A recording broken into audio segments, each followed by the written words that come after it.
Hello everyone, কি অবস্থা সবার? আশা করি সকলেই ভালো আছেন। তো আজকে আমরা বেরিয়ে পড়ছি চাঁদপুরের উদ্দেশ্যে ইলিশ খাইতে। সবাই বলতেছিল তাই চলে গেলাম। তো আমাদের বাকি বাইকগুলো আছে সামনে আর আমি আছি পিছনে। আমার পিছনে আরেকটা বাইক আছে ছোট ভাই। তো আমরা যাইতেছি 1 মিনিট সামনে। আবার কি হলো, এমনিতেই ভাই দেরি হয়ে গেছে, সব গাড়িগুলো আগে। আরে এখানে মনে হয় দুর্ঘটনা ঘটছে কোনো। 1 মিনিট।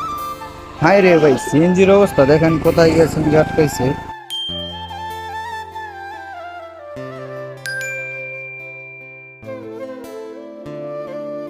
তা এখানে আপনাদের সুবিধার্থে আমি স্লো মোশন করে দিছিলাম। তো দেখতেই পারছেন আপনারা, সিনজি একদম পাইপের উপরে উঠে গেছে ভাই। এত উঁচা পাইপের মধ্যে কিভাবে উঠে গেলো এটাই বুঝলাম না ভাই। কিরকম চালান চালায় আর আল্লাহ জানে। আর একটা বৃদ্ধ লোক ছিল, ওনার পায়ের মধ্যে একটু ব্যথা হয়েছে। মানে যাবার সময় যা দেখলাম আর কি, পায়ের মধ্যে পাড়া মনে একদম ভাঙ্গে গেছে, তো এরকম অবস্থা।